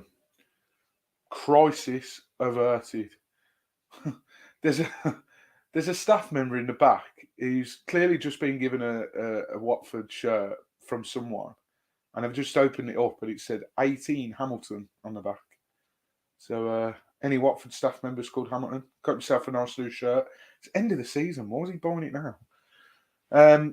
Yeah, so Ryan Andrews, don't know who it's for yet. Sugar. Oh no. I have just popped the beer down and clicked off the stream. Isn't that good? Right, there we go. We're back on the stream. That was a close call. I bet if I tried to do that another 100 times, I wouldn't be able to do it. Pop my bottle opener down. My phone is there. Let's have a look at the comments. Comments have been great throughout the game. Please keep them up. Anything you want to talk about, Watford related, podcast related, any ideas you might have as a listener that we can implement for the new season. We're always after new ideas. Please keep them comments coming. And hopefully we can get me reacting to a goal this half, preferably a Watford one. Martins for Dennis. Oh, yes. I didn't actually see who the subs were for, and it usually comes up. So Martins for Dennis and Andrews for Greaves. So, yeah, that is the end of Greaves' debut at Watford. 45 minutes. To be fair, he didn't get much of a look in. Sunderland have got a real good opportunity, by the way. Andrews gets there just and plays it up the line, and it's out for a Sunderland throw. Sunderland started the half more brighter, to be honest. Subs have just come up on screen as well. So for those that have missed it, Martin's on for Dennis and Ryan Andrews on Academy Product for Academy Product. Greavesy, his Watford debut, 45 minutes, well, not debut, but his first Watford start only lasted 45 minutes, bless him. But he didn't do much, to be honest. Didn't get much of a look in. When he did, he looked lively, but not really his game today. Don't know if he usually plays right wing back. Hoot has just gone to clear the ball, and Sunderland have cut it out. And now they're forward. They've got it on the edge of the box. Clark's into the box, tries to get across him, but Porter gets enough of a block on it. And away come Watford. Asprilla tries to flick it around the corner for Andrews. Doesn't quite come off. And Sunderland again have the ball in Watford's half. But 09 has to go back. Well. Something has just popped up in the left-hand corner of my screen. I talked about him earlier. Reece Healy has equalised for Huddersfield. Huddersfield 1, Birmingham City 1. That's his third goal in a Sunderland shirt. What am I on about? Huddersfield shirt. As many as he scored for Watford, I think. He scored against Southampton, scored against Blackburn. Did he score somewhere else, or did he only get 2? Oh, my God. Porteous has headed it back. I think he thought Hoot was a bit deeper than he was. Sunderland are in a box. Oh, just wide. That was a real let-off. Clark again. Bloody hell, fire. Might as well rename this. Clark watch-along. Porteous headed the ball back. I think he thought Hoot was a little bit deeper, but he wasn't. Clark was there, and he was bounding down on goal. And Hoot was following him all the way, but he's really tricky player with his feet. Porteous was very careful not to clip him, because if he clipped him, Clark would have gone down. I wouldn't have blamed him, and it would have been a penalty, but he put his effort just wide. But yeah, Reece Healy scoring his third of the season. I think it's his third anyway, for Huddersfield. A massive goal at the bottom of the table. That could be huge. It's looking bleak for Birmingham. Plymouth as well, dragged straight into it. They're going to want a goal at Millwall. Oh, Boyo's done really well to intercept here. Oh, the bounce has just done him. Bio intercepted, the ball went up in the air, bounced, and that bounce did him. And now Sunderland up at the other end, who gets there though? It's like a bloody basketball game. It's been a much livelier start to the second half than that first half. Bio, he just doesn't get the rub of the green. I would want him here next season, but do I think we might look to send him on? Yes, only if we can find someone. Oh, Asprilla tried to play a ball through. Bit too much fizz on it for Kayemba. And Anthony Patterson has the ball in his arms. Well, in his hands. Oh, what a start to the second half, eh? 4 minutes in, and we're doing that. Any updates for Prem games, please do let me know. There's a close-up on Cleverley at the moment, and Greaves is sat on the bench like this. I think that probably tells you how he's feeling about being dragged at half-time. It'll be interesting to see what's said after the game. Clevs is usually quite open and forthcoming about why he's made the subs that he has. Maybe he just hasn't done as well as he would have thought. I don't know. Then again, he did only play the other day for the under-23s. So maybe a bit cautious not to burn him out, I suppose. Ball's just out at the moment. Just a little bit, well, quite close to the halfway line in Sunderland's favour. They're obviously attacking towards the Vicarage Road end now, and Watford attacking towards the Rookery, which is when we tend to do better. That was the case last week against Hull as well. Attacked the Rookery in the second half, which was good for me because I was sat in the low on Graham Taylor. And I think it's showing of my age at the moment. I can't really see what's going on up at the other end. Sunderland have got a chance here, and it's I don't know who that is on the ball at the moment, but he's around the D box, and now they play it over to the left hand side, and it's Clark. Clark's gonna bring it onto his right, plays it again. Oh, some really good passing. Clark's got it, edge of the D, shoots, backman down, comfortable save. My God. I could have done a sponsored pod here, and every time I mention their name, Jack Clark, could have given £1 to charity. That charity would be minted by the end of the game. He's been by far and away their best player so far today. Let me know your thoughts on all things Watford in the comments. Let's get a bit of a conversation going. And hopefully Watford can get a bit of a rhythm going and get the ball in the back of the net. At the moment, Porteous has got the ball after receiving it from Daniel Bachmann and plays it back to Hoot.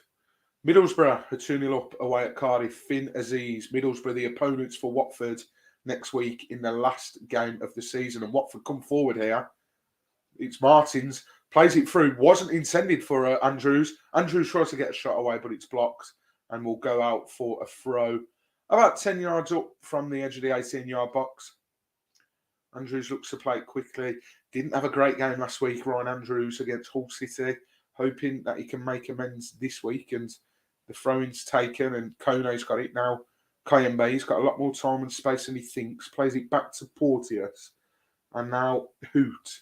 Sheffield Wednesday got a second goal against West Bromwich Albion. EK Ugbo, a man formerly linked with previously linked with Watford FC. And I think he's on loan from Chelsea, or did they buy him permanently? I'm not really sure. Might even be getting him mixed up with someone completely different. But he's been in a rich vein of form since Danny Roll come in. And 2-0. That's a massive game for things at the bottom. 2-0 to Sheffield Wednesday. Watford can come forward a little bit more if Porteous goes on one of his marauding runs and he overlaps Andrews, but the return pass wasn't there from Andrews.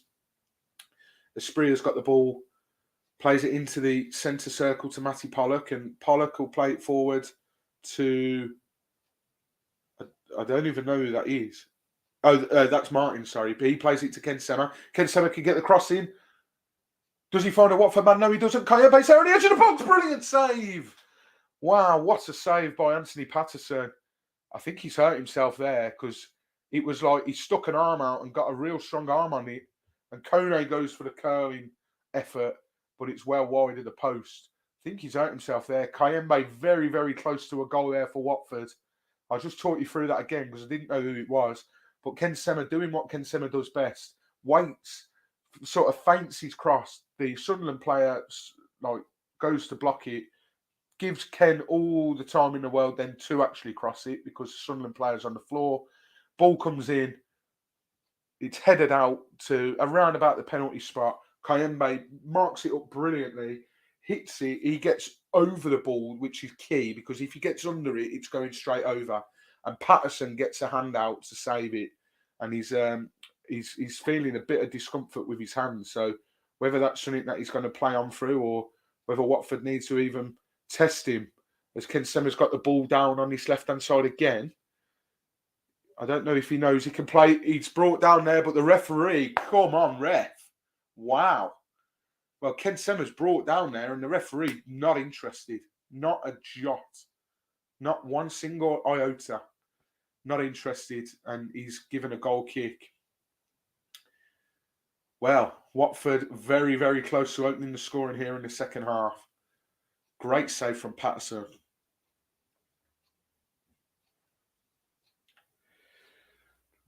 Loving your watch along. Subscribed from Clive. Thank you, Clive. Hope you're doing well this afternoon. As I said earlier, I don't know if you were here. Gonna hopefully do a few more of these next season. Hopefully it's a bit more entertaining than 0-0. Christ almighty, Watford doing what they did under Ishmael then and trying to play in triangles. But I tell you what, it's worked because Watford are away on this left-hand side and it's Martins again. He looks for... he's done the wrong pass there. Martins was in the box and I think he was waiting for Sema to just sort of slip past his shoulder so he could play that ball forward and then Ken would be able to just square it for a tap-in. But Ken was blocked off there. I mean, nothing in it. I'm not asking for a penalty whatsoever and the ball goes out for a goal kick. Excuse me. Very well shielded there by Luke O'Nien. Very, very intelligent player. Very nice human being as well, from what I'm told. Obviously, ex-Watford. Very keen with a tennis ball, keepy uppies. Middlesbrough 3-0 laugh, if that's how you pronounce it. He scored again. I saw a tweet the other day from our friends over at the Borough Breakdown podcast. I think it was Dana that tweeted it. Hopefully, we're going to have Dana on next week to chat to us about the game at the Riverside on Saturday. I will hold that thought because Bio is just coming up to the edge of the area now. He can play it left. He does. Martins gets across in. It's blocked. Oh, Kone could have picked the ball up on the edge of the box there, but he didn't. Instead, Sunderland come away, and it's Clark again. He's got 5 Watford men around him. Brilliant tackle by Wesley Hoot there. Wesley Hoot, just no nonsense, stops him right in his tracks. And Watford can come away again. It's quite scrappy in the middle of the park there. I saw a tweet from Dana from the Borough Breakdown pod, and she said, who is going to be next season's Akpom/Sammy Schmodix? But hold on, Sunderland, routine save. Think Clark again. He could have had a hat-trick by now.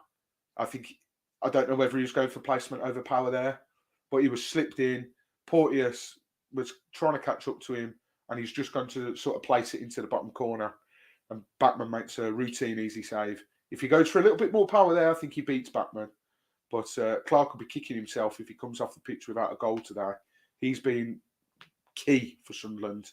Their best player by far, and you can see why he's so highly rated. But yeah, she said, who's going to be next season's Akpom/Sammy Schmodix? And if you don't know what she's referring to there, as Luke O'Nien sticks his hand in the air because he stopped the ball going over on a Watford counter-attack. He jumped up on the halfway line and handballed it. And Dan Backman doing what Dan Backman does best and running all the way from his goal to the halfway line to say to the referee, he has literally stopped that attack with his hand. Why is it only a yellow card? But yeah, Akpom and Smodic's obviously running away with the golden boot of the Championship in the last couple of seasons, respectively. And sort of out of nowhere, I mean, Smodic's, I don't know where it's come from whatsoever. That is criminal, by the way. That is actually criminal. Kone has a ball on the edge of the centre circle, and he plays a lofted ball, and that lofted ball would have sent Martins through 1-on-1. Luke O'Nien has just jumped up and just patted the ball down with both his hands, and all he's got is a yellow card. Christ alive. I'll get round to finishing the point I was trying to make. Oh my God, what a ball! Oh wow. Wesley, who halfway line, plays a blinding ball over to Ryan Andrews. Ryan Andrews, before he can sort of line up to get the shot away, it's cleared out. It's another Watford corner. Will I finally have time to finish my point?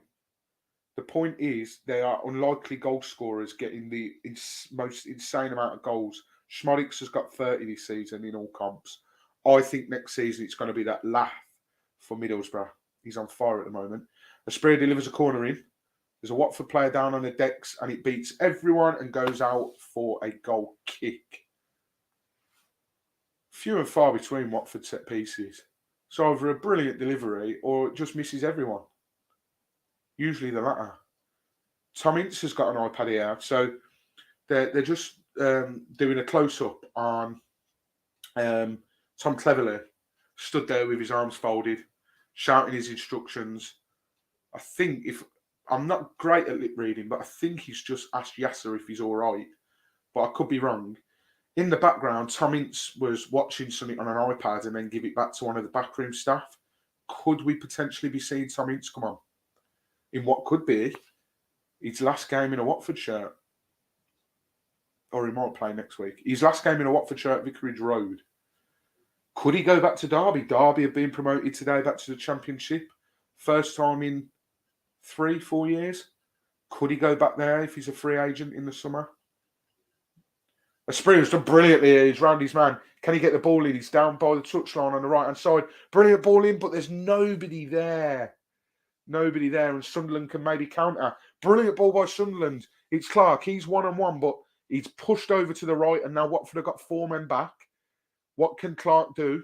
Hoot's hassling him here. He manages to spin Hoot. Brilliant footing by Ryan Porteous there, and now Watford are coming forward.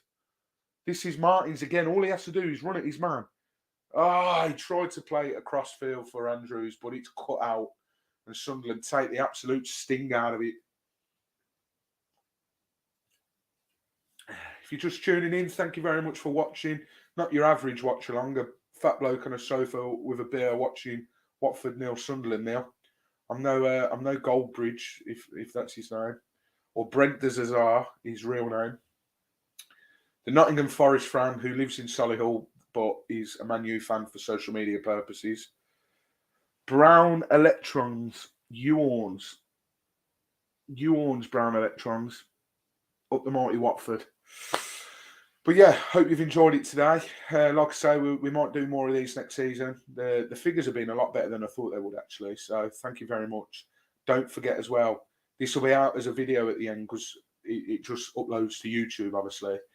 Drop the video a like. If you're watching now, just click off the live chat, hit like, and then click back on the live chat and get involved. Helps a lot more than you think. Sunderland just passing it around at the back at the moment. Patterson, the way this is heading, it's going to be a 0-0, isn't it?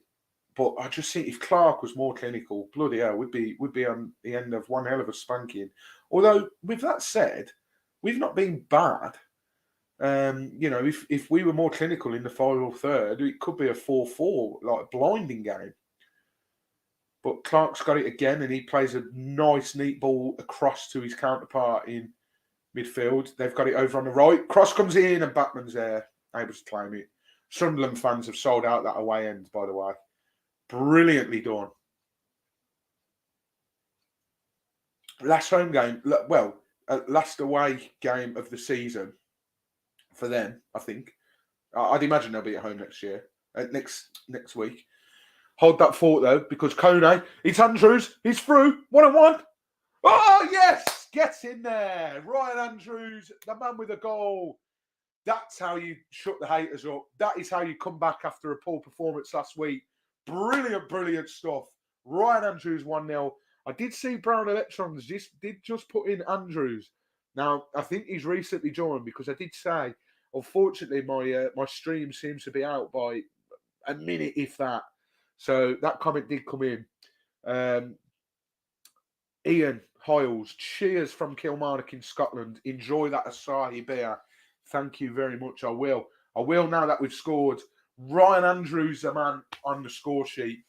Brilliant ball from Kone. Plays Andrews in. Inch perfect pass. Andrews is there. Takes it first time and beats Anthony Patterson. It is Watford 1, Sunderland 0. Ryan Andrews. What a goal. I was saying not long ago how Ryan Andrews was very poor against Hull last week, and he's come back in. He's come on at half time for Jack Greaves rather, and he's put any doubters to bed. He's got the goal that sees Watford take the lead in the 64th minute. Absolutely brilliant. Let's end the season. I keep thinking it's the last game of the bloody season today. Let's end the home season, if you can even call it that, with a win. We're on course. I'm sorry, commentators curse and all that. We are on course for our first home win since November. That's right, November. 5 months. 6 months ago. Crazy that, isn't it? Absolutely crazy. I'm sure Sunderland will have something to say about that, especially now I've just said that. Ball comes in, headed. Hoots managed to clear away. Oh, this tastes even better once you've seen your team score. Happy days. 65 minutes on the clock on my screen, and it is Watford 1, Sunderland 0. Ryan Andrews. So many people saying that recently he's gone off the boil a little bit. When he first come into the squad, there was a lot of hype. An academy player coming through, which is rare of recent times under the Potsos at Watford, and he has done good today. Coming on at half time for Greavesy, another academy player, and getting that goal that sees Watford 1-0 up. Although, as I say that, the referee, who I think is Gavin Ward, is it Gavin Ward? No, I don't think it is Gavin Ward, actually. He's very familiar. His name will come back to me in a minute. Gives a quite questionable free kick over on the right-hand side, about 30 yards out, I'd say, over on the right-hand side.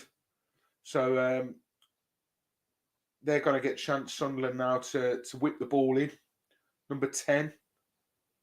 I think he's that Lyndon Gooch, is it? The American fella.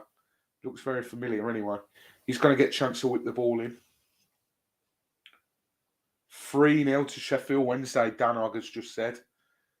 Christ alive. 3-0. Anyway, free kick is delivered. It's headed down, and the referee has given another questionable free kick, but this time in the favour of Watford. Sunderland players absolutely mouthing off at him here. Don't have that, ref. Get him in the book. It's going to bug me. This referee, we've had him before. Ollie Langford. That's it.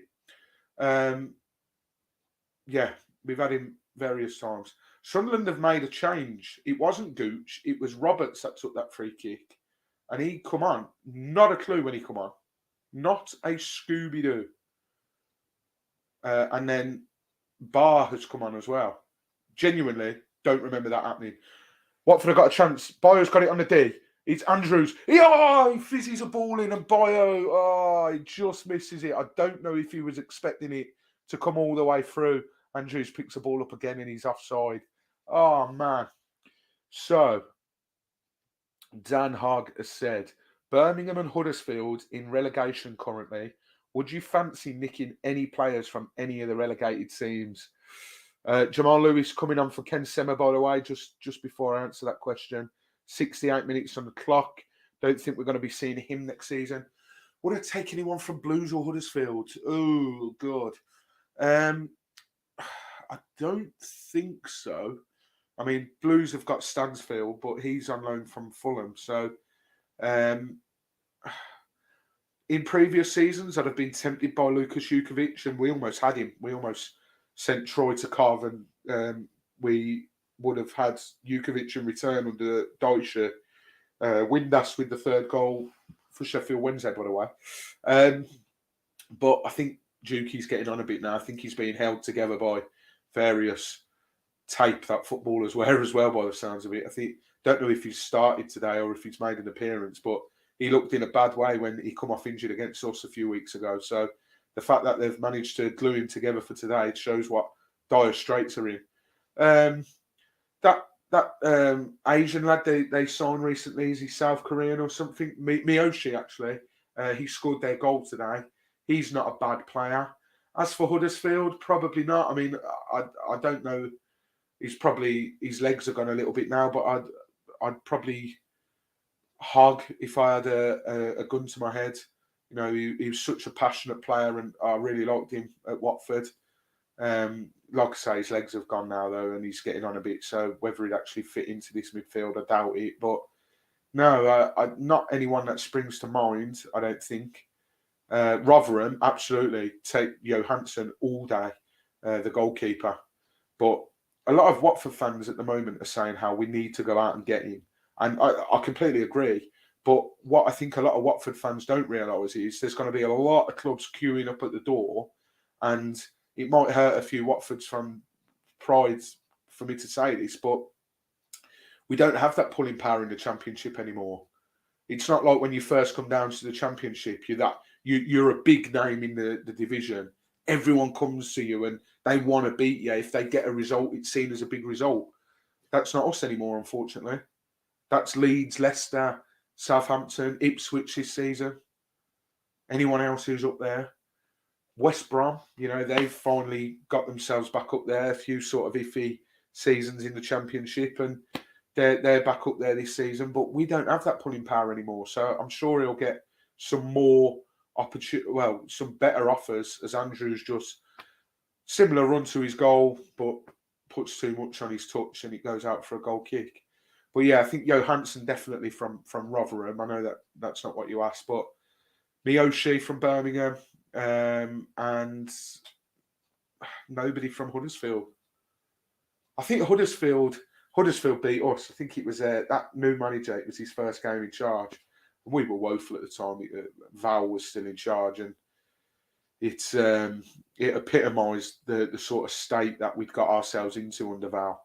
And we made them look good, as we did last season when they come. So, hey, Mike, just got home. Yellow Brick Road boys. That's Martin and Geordie. If you haven't already, we were guests on the Yellow Brick Road boys podcast on Thursday night, where we chatted to Geordie and Martin about Watford in general. Just hang on a minute. Oh, Sunderland had a chance then, but it's straight at Daniel Batman. Again, probably could have done a little bit better. But yeah, head over to the Yellow Brick boys. You can click on this comment, or if you're on your phone or laptop or whatever, you click on their name, and it will take you to their YouTube page. And me and Cam were on their podcast on Thursday. So go and check them out. They're a relatively new Watford podcast. Go and lend your support as Hoot cuts out a very, very key ball there, because otherwise Sunderland player would have been through one-on-one in the box against Daniel Batman. But yeah, I hope you're doing well, Martin, or Geordie. I'm not sure who it is. Yeah, 1-0 to Watford.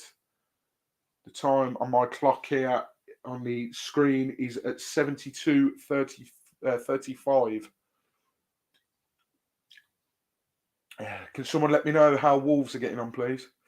I didn't check my phone just in case any notifications pop up. Oh, he was weirdly in the back three position then, just passed it out for no reason. Throwing. 12 of you watching. I'll say it till I'm blue in the face. If you can leave a like on this video, that would be massively appreciated. Wolves now 2-0 up against that lot down the road. Ian Hiles says, Sky Sports haven't been to Watford once this afternoon, not shown the goal yet, although they are showing the others.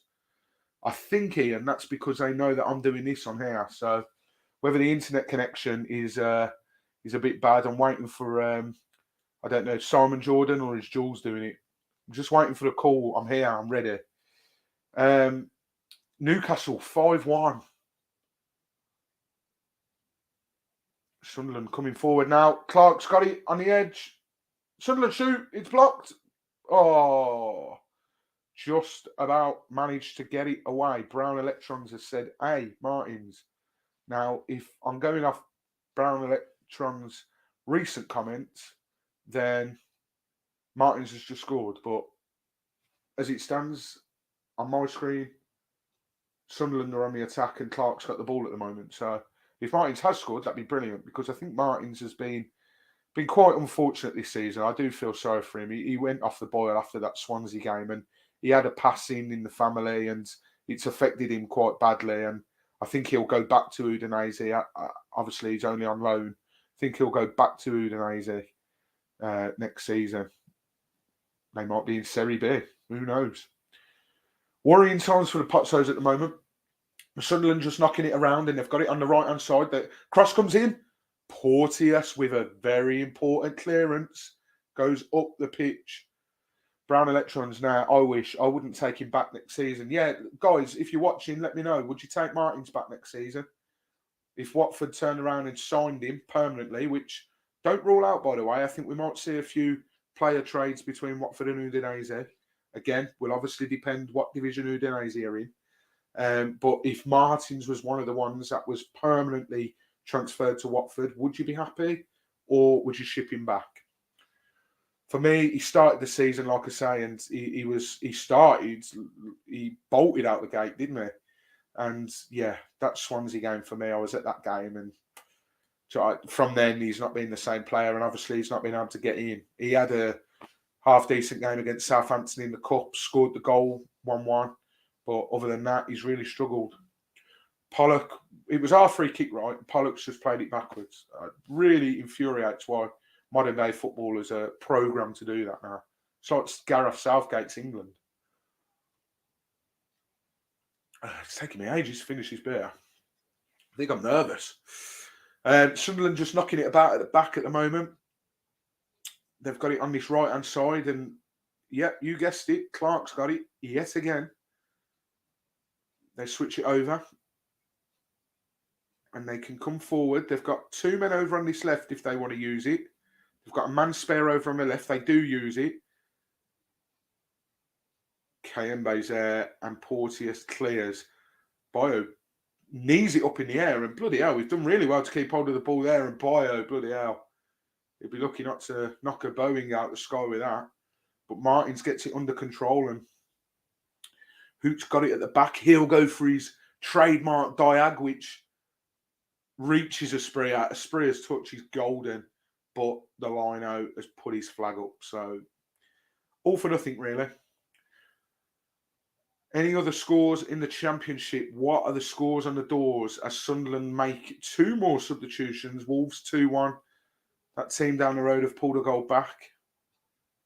Looks like Watford are going to make a change. That man, the Hertfordshire Haaland, Elise coming off and Semedo coming on for Sunderland.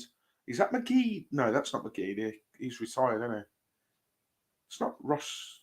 And then Evans, I think the former Blackburn Evans has come on for Equa. So a couple of players who names I couldn't pronounce come off and some nice easy ones have come on. So thank you very much, Mark Dodd. You're obviously listening. Burnley losing 1-0 to Manchester United. Man United on a roll at the moment, beating Coventry in the FA Cup. A great win for them in the FA Cup semi-final. If you can't see, I am joking. 1-0 up against Burnley, who, do you know what? Burnley deserves some flowers deserve their flowers because they've made a real fist of it. A few weeks ago, they were dead and buried. And I think at the moment, because of results, they're only 3 points outside staying up. So considering how poor they've been in the bulk of the season recently, they've sort of got their act together a little bit. So, and only losing 1-0 today at Manchester United. So yeah, Sunderland made those two changes, but Rajovic hasn't come on for Watford yet. Hopefully, as well, by the way, I don't know why it's taken me an hour and 51 minutes to mention this, but hopefully the sound is all good. I noticed a couple of times on my podcast that I've got a proper microphone, as you can just see here. Although Sunderland have got it on his left-hand side. Can he beat Porteous? He does. Sunderland. We get lucky there. Kone clears the ball, but only as far. They've got it on the edge of the D. He tries to poke a ball through. Is he going to keep it in? He does keep it in. Sunderland have got the ball now. He's bundled over. Wow. Ollie Langford. Wow. Sunderland player. Piss off. It was him again. I'm getting sick and tired of saying his name. It was you-know-who for Sunderland. He had the ball and he was sort of barged over, and I just saw the referee's whistle go to his mouth, but then he gave us the foul. So Rajovic is now coming on for Vakun Bio, Hertfordshire Haaland, as we like to call him. Millwall 1, Plymouth 0. Wow. Another massive goal at the bottom of the table. Ian says we should prepare ourselves for a difficult season next season. Tom C has steadied the ship, thankfully. Yeah, look, we're going to have to be savvy in the transfer market, which is something we've not done for a few years now. So that is a little bit worrying. But I'm hoping, because we've got Gianluca Nani back, he was the one that, when we did make more sort of domestic transfers and tapped into the English market, it was largely because Gianluca Nani was on was the technical director, not Giretta or Ben Manga. And obviously, Tom, as I mentioned earlier, Tom's got some great links with Manchester United. Let's use Man United. Let's tap up a few of their youngsters. Let's dip into the loan market properly. So Rajovic has come on. I'm hoping he scores. He's on 11 in all comps, 10 just in the league. Got his goal in the cup against Chesterfield. I was at that game in January, the National League champions. Brown Electrons, what should the plan with Rajovic next season be? He can't be our main man, can he? It does worry me that we would go into a season with Rajovic being the main man. But look, he's scored 11 goals this season and he's been crap. Let's be frank. I mean, I was at the Hull game last week, and do you know what? He's got a lot better. It was probably his best performance I've seen, and he's able to hold on to the ball a bit longer now and get those flick-ons, which we all thought he would be capable of doing in the first place. So, look, maybe we'll coach him better. Who knows who will get into the backroom staff? Does Troy come in? Does Troy work with Rajovic and say, look, you need to do this, you need to do that? But I'd like to think we'll go out and sign someone that's got a bit of know-how in this league, and we'll have to see if we can get in the free market or if we can get a youngster on loan from a Premier League side who can come in and score a load of goals. But Rajovic has done well to get 11 goals, considering he's been not the best. And if we can get him firing on all cylinders, what can he do when he's playing well? Because he's got 11 and he's not played well. So that's the way I'm looking at it. Maybe looking at it, I'm maybe being more of a glass half full than glass half empty type of guy. But it's just at the back with Sunderland now. It was a throw in Sunderland just a minute ago, and Luke O'Nine's desperately trying to get Sunderland forward, and they do come forward down his left-hand side. Brown Electron said he's grown on me a bit, I must admit. Like I say, mate, I think the Hull game, he was much better. And he was unlucky not to score, in all honesty. I mean, Martins should have scored. Bloody hell. Should have scored in the dying embers of the game. Rajovic closing his man down. He's really pressing O'Nine there and making him go back towards goal. That is very, very good. A lot of people that watch this might be thinking, why are you applauding a player closing him down and making him go back? Problem is, Rajovic doesn't usually do that. So Sunderland just finding little pockets of space here. Ollie, what the hell? Ollie Langford again. I really do not know what he's watching here. Bar goes down for Sunderland in quite a dangerous position. You know, if the free kick had gone their way, they'd have been it'd have been classed as a dangerous free kick. Instead, he's blew up and given the foul to Watford. Has he given a dive? If he has, why hasn't he booked him? coming up to the dying embers of the game. Are Watford going to hold on? Another clean sheet under Cleverley, and maybe that first home win since November. Maybe I'm cursing it by keeping on talking about it.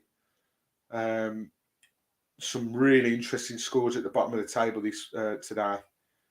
No one officially relegated as yet, though, from the Championship. Well, obviously Rotherham, I mean from today. So it'll go down to the wire, the last game of the season. I don't know who's got who. I think Sheffield Wednesday have still got to play Ipswich, But, Rajovic almost getting a nick on there. He'd have been through. Ian says Rajovic would have scored a stack more goals if he had crosses flying in from both wings. How many would he have scored in a season if he had Barnsley and Cali firing in all crosses all the time? Now, I'm maybe showing my age a bit here in a good way, that I wasn't around to watch Cali or Barnes, but I know full well about how well they're received and how they used to play. So yes, how many would he have scored? It would have been something else. That's why I like it when Ken's on, because I think Ken gets a real understanding. Ken just gets a ball in the box, and Lewis hasn't impressed me in that area this season. Whereas Ken, no nonsense. Two of the goals that Rajovic scored against Rotherham, for example, at home this season. Trademark cross from Ken. Rajovic heads it in. Happy days. Norwich at home, last win that we had at home. Ken gets the ball in. Happy days. So it's simple stuff, really. Sunderland really, really finding little pockets of space here. We need to be careful here, because Sunderland can get a goal out of nothing, but Clark could win it on their own from really. Joe Bellingham's got the ball in the middle at the moment. I think he's got the captain's armband on as well. The better Bellingham brother, according to Birmingham City fans. Don't shoot the messenger. That's what I've heard. Sunderland, they've got it on this right-hand side. It's Roberts. He's brought down. Very silly, Lewis. Very silly. Pretty much in line with the edge of the 18-yard box. They're going to get a chance to whip it in now. 5 minutes left on the clock. Very silly foul to give away. If this ends up costing us a goal, this has been our problem all season. Silly little fouls. Look at Southampton the other week. Rajovic give a silly foul away. They get a corner from it, which wasn't the corner, and then score with their hand in the 9th minute. But no, all seriousness, it come from a silly free kick. So Patrick Roberts bearing down on this one. The ex-Man City, unless he's on loan from Man City, I'm not sure. Getting ready to cross this in. Watford with a zonal marking approach, which I hate. Ball comes in. And again, Ollie Langford loves that whistle. And he's given a foul on Porteous. And Watford are going to have a free kick. Take the sting out of the game a little bit. Happy days.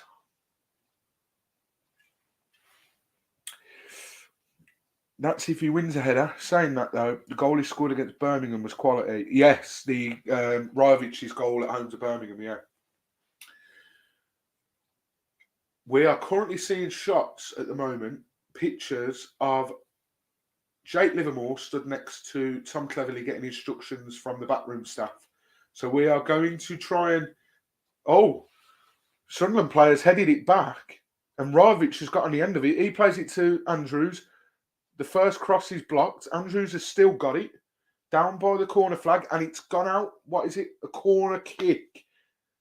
Sunderland players are adamant that it hit Rajovic last, hit Andrews last, and goes out for a goal kick. But very, very well done there. Rajovic stayed switched on. The Sunderland player headed it back towards goal. Wasn't enough on it, and Rajovic made something out of that. So fair play to him. But yeah, we're going to see Livermore. Is that Tom saying, right, let's see this game out and bring someone like Livermore on to steady the ship a bit? Ball comes in from a spray, the corner does. Header! Oh, Sunderland have got it now. They can come away.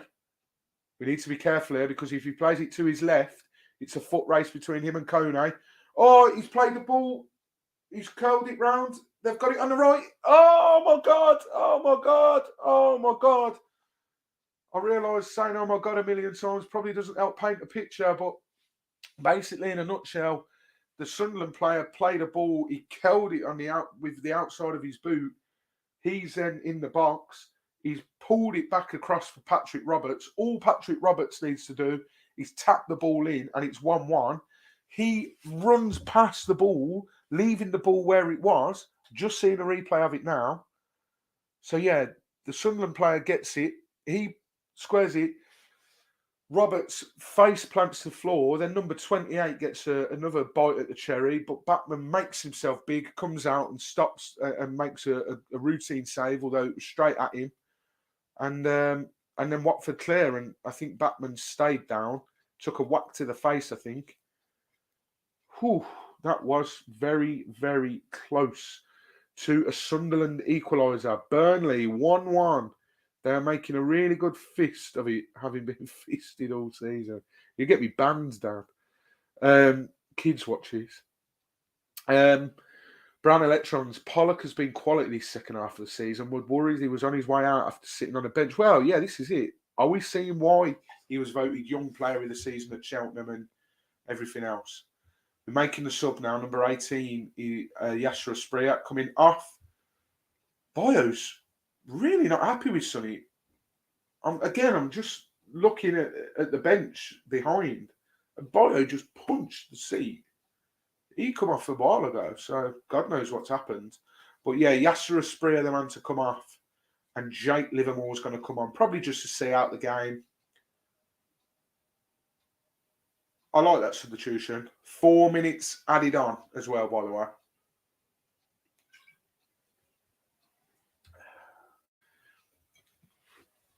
Kids, watch this. There's a child's bike. Oi, mouth. A child's bike outside. Phoenix Nights reference for anyone that watches Phoenix Nights.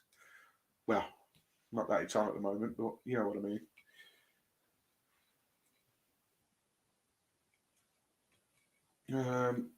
Batman seems to be okay. I think we all know he's just trying to run the clock down there, don't we? I think he was all right.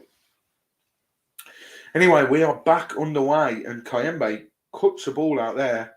Oh, ball looked like it had gone out then, but referee says no, or linesman says no, and plays on.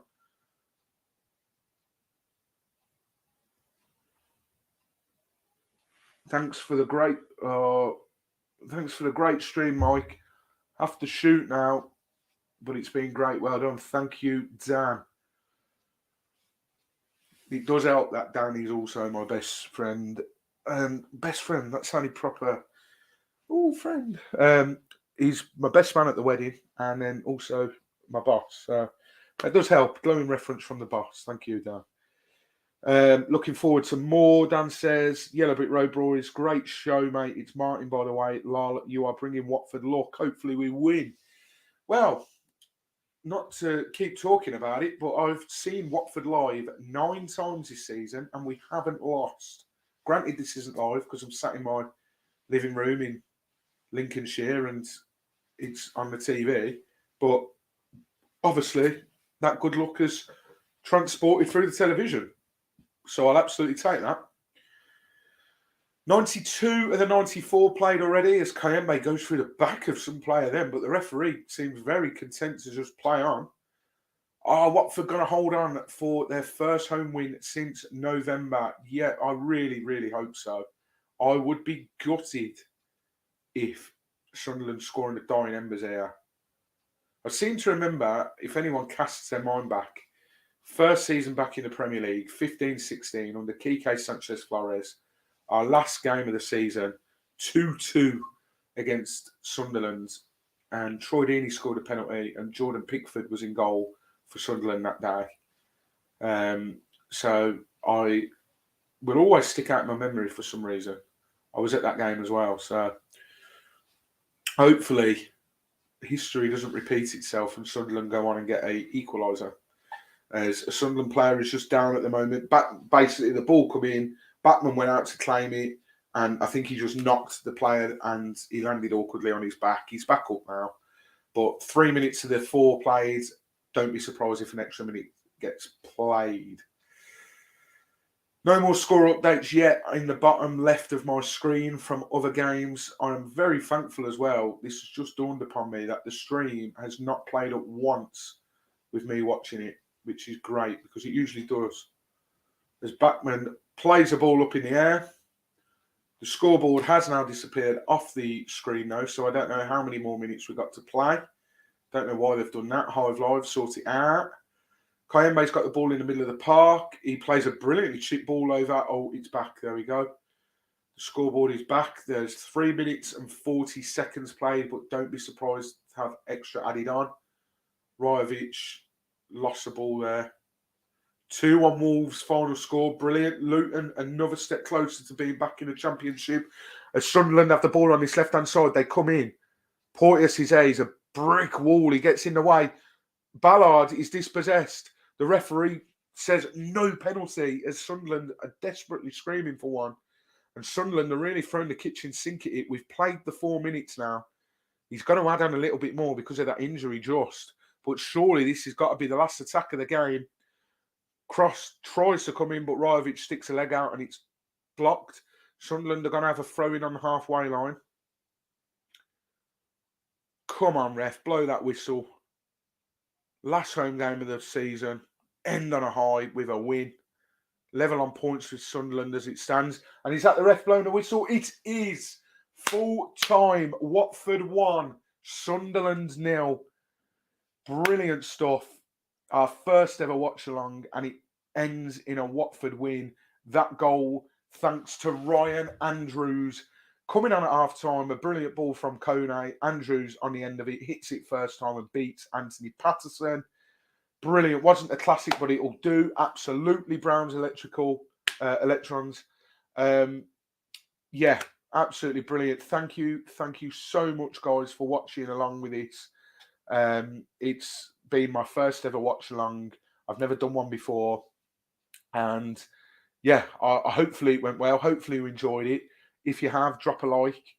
Also, as well, if you like a few beers like I do, I don't know if you've seen the ticker going across at the bottom, but basically we've sponsored by beer52.com.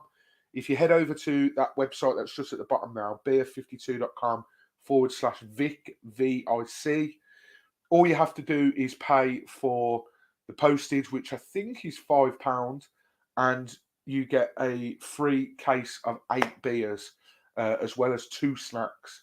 So if you like a drink, have one on us, £5 postage, and that link at the bottom. There it is again, just at the bottom. Claim yours today.